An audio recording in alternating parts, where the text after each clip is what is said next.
All right, so Binance in the news today as their CEO, CZ, steps down as well. We'll be breaking all this down for you guys. And also toward the end, we're going to try to jump over to the DOJ because there is a live stream happening here Eastern time that should be able to align maybe a little bit about what's happening here. We'll break it all down for you, hopefully. So make sure and stick around for that. My name is Paul Barron. Welcome back into Tech Path. Let's start with the block reporting that Binance CEO, CZ, says, hey, I'm going to step down, and there's some reasons why. A couple of things from the quick take there that I think a lot of people need to be aware is the fact that, one, this is going to have a major impact role, I think, on Binance in general. But a couple of points that they hit is what the New York Times was reporting, that he agreed to plead guilty to money laundering violations, cited court papers. And this, of course, all happening literally as we speak. And as part of the plea, he'll pay a $50 million fine and then also step down as the CEO. Remember, this is in adjacent to the $4 billion settlement that the firm, Binance, is also going to pay as well. So as a departure, could come as part of a $4 billion settlement that is negotiated by the U.S. Department of Justice. All this was done all on Monday. Bloomberg reported this, of course, playing this out. Likely is that the Department of Justice live briefing that we'll get here in a bit is probably going to go more into this around crypto, crackdown. But I think this is overall a good and bullish sign for crypto in general. And you guys are kind of, I know maybe if you're a Binance or a BNB token holder, you might say that's crazy. It's not bullish at all. But I think there are some factors playing out here on a global level that does kind of correct the ship around what's been happening with Binance. And of course, this might play out, I think, for the better. So we'll take a look. Here, of course, is a couple of things happening. This is a tweet I wanted to go to. Mainly what I want to jump in on was the tweet from CZ. Investors and founders don't always align. Don't let anyone tell you otherwise. To be fair, no two-person can have it both 100% aligned. I'm both a founder and investor. So he's kind of already accepting that, yeah, there were some things done that were wrong. Obviously, I've got skin in the game, and I'm also a founder. So there are some problems there. And I think this, of course, was Oliver Bell over at XCAD. And reasonably, I think the fact that XCAD being involved on what's happening with BNB is important. Further into this is with John Deaton. He says, whatever you think of CZ, he had no real choice, being able to keep his majority stake in Binance, which is really the value here, plead out to money laundering charge and likely get a 2 to 5 on probation. So there's not a criminal defense attorney live going to say, now you roll the dice.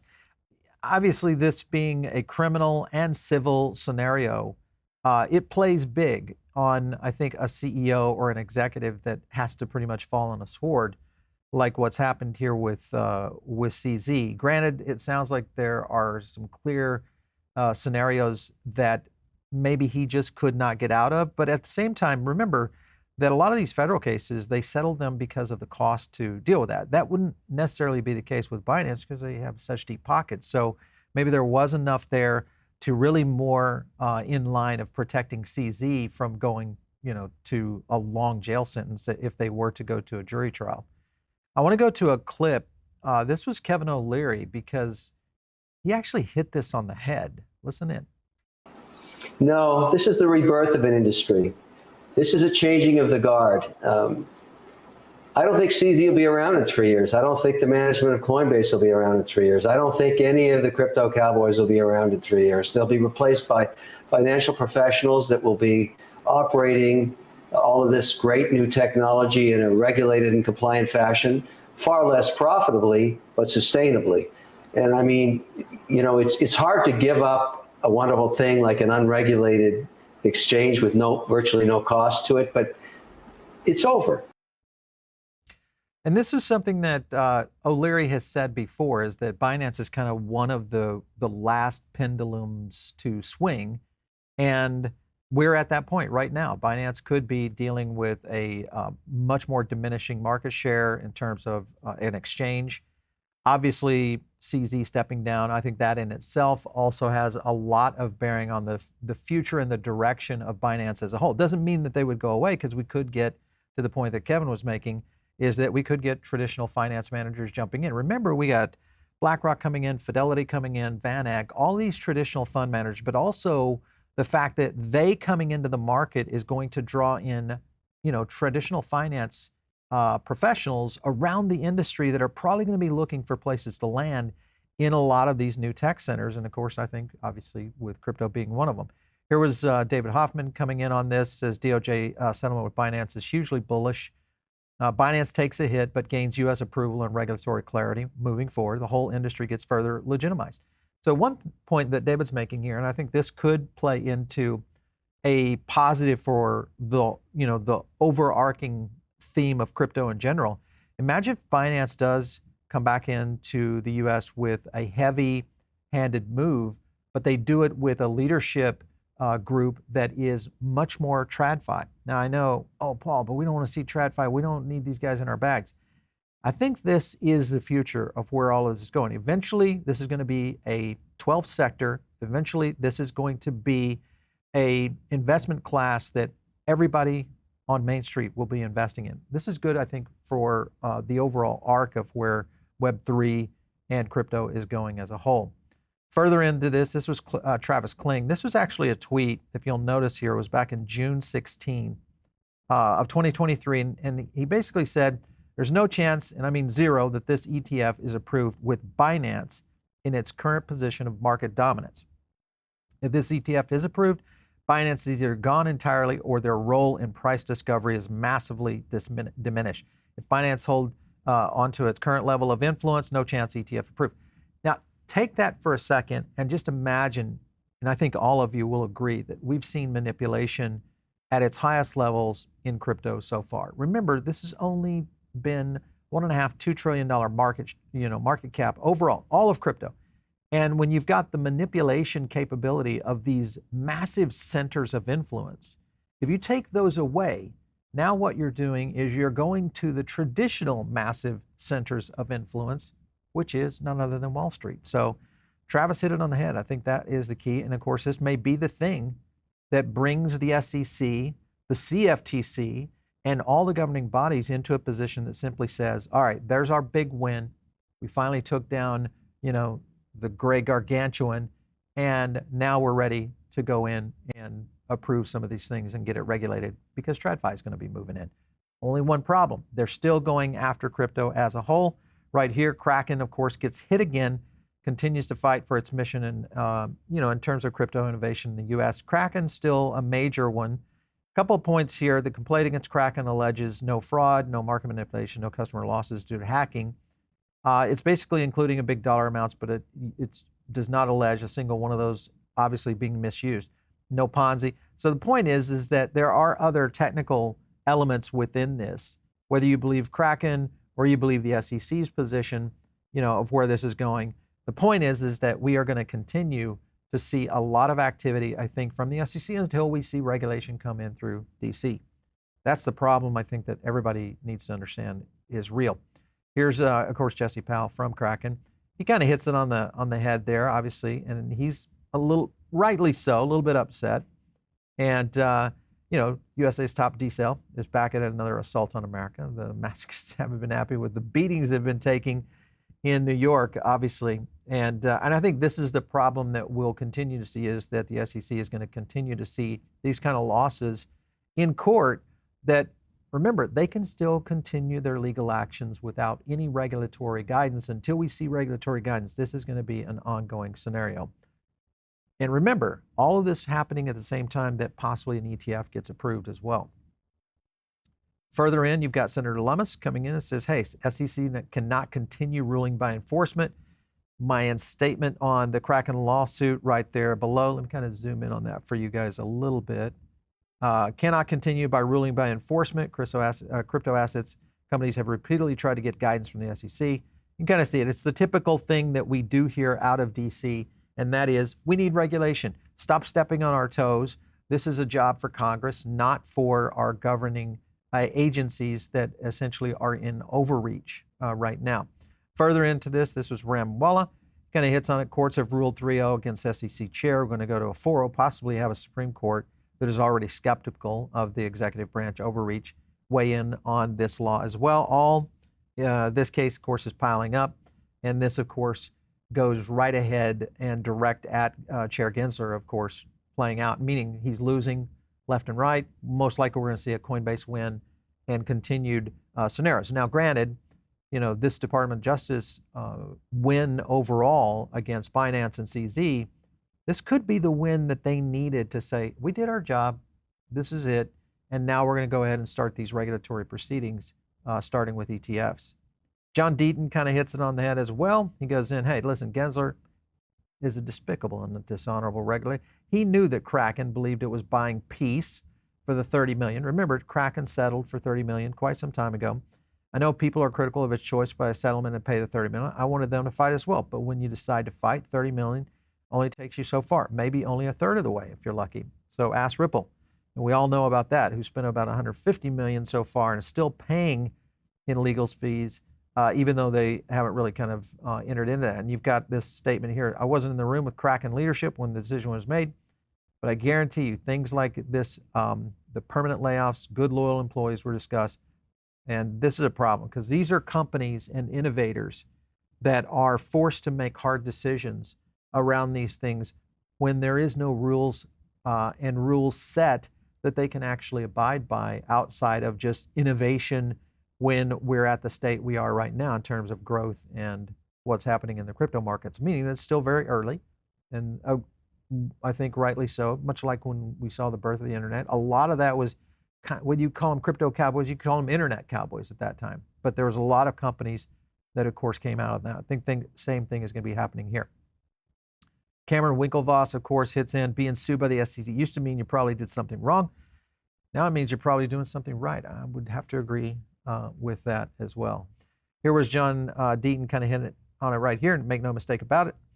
The SEC is worried about the Coinbase. This is a motion to deny pending in the Southern District of New York. This case is filed in the Northern District of California. This one, of course, being the situation with Coinbase. So, I don't know. I think the potential here, Coinbase still very likely is going to get by on this. Remember, we have this motion to deny happening in early January, so that's another factor. All this timing is very interesting and intriguing. Could we see that ETF position in based on these kinds of statements here so far?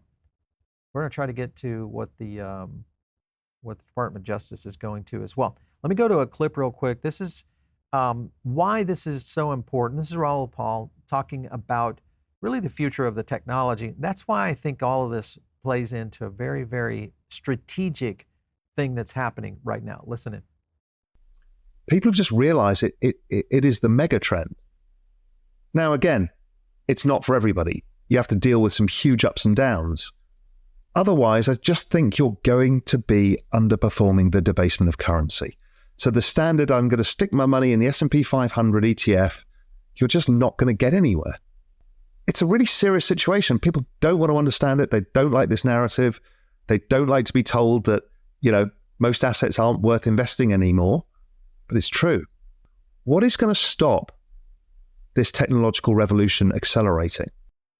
All right, so I would agree with Raoul there, is that I don't think there is anything that stops this. And much like the adoption curve that we saw on mobile, social, the internet, I think all of those dwarf in comparison to what we're going to see in blockchain, Web3, and really tokenized securities and assets that really shifts the reformation of business and the internet as a whole.